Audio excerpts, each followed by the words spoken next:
Another problem that you're going to into is where the person is just flat out threatening or dangerous.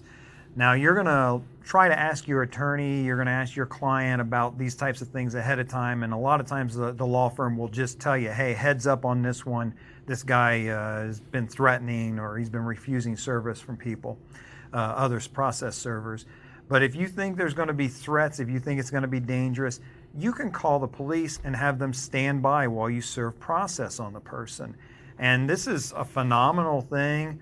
You just call into the radio room, you use the non-emergency number, you say, hey, I'm a process server, I'm at this address, just want to avoid any potential problems there might be, wonder if an officer could come and stand by while I serve process.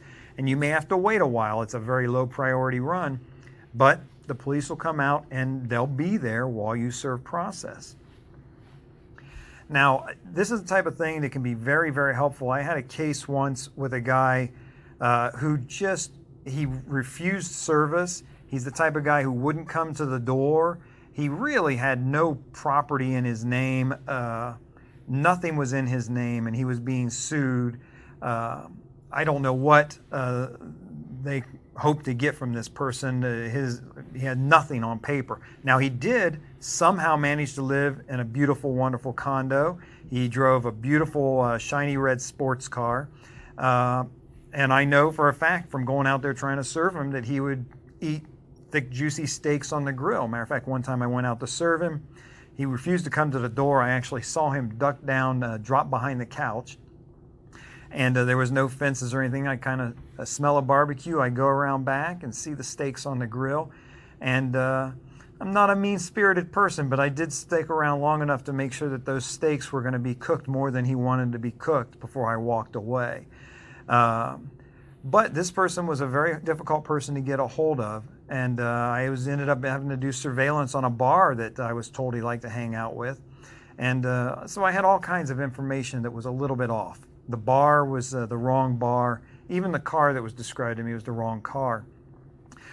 Finally, someone showed up in a Cadillac. I thought it might be this guy. I go up, I'm doing surveillance, I stake out the bar. I go up to the person in the Cadillac and I say, hey, are you John Doe? No, I'm not. You're not? No. Are you driving his car? No. John drives that shiny red sports car.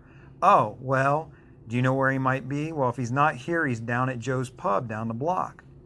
And this is something, again, now notice, approaching this person in kind of a professional way, a little more courteous. I don't call him names. I don't threaten him.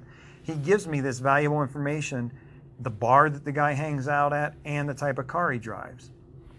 I stake out the other bar. Eventually, I see the car there. And the reason I'm telling you this is because this is one of those cases where I did call the police for a standby. I've got this person who's behaving like this. I know I'm going to go into the bar. He's drinking. The last thing I want is for him to be talking to some girl, trying to impress her. And the best way for him to do that is to turn around and slug the process server in the face. So I called the police, had him on standby. 2 officers walk in, 1 on either side of me. I call out the guy's name. He reluctantly turns around on the bar stool. He takes the papers and he's served. I made $550 for that service. Not too bad, huh? Now, it did take me about 12 hours or so of work to do that, but think about it. That still works out to about $60 an hour, not a bad rate of pay. Could it have taken me twice that much time? Yeah. Still would have worked out to about $30 an hour to serve this person, and we're going to talk about how much to charge and how much you get paid. But I was able to do it with 2 officers standing by my side, made things much easier for me, avoided all confrontation in that case.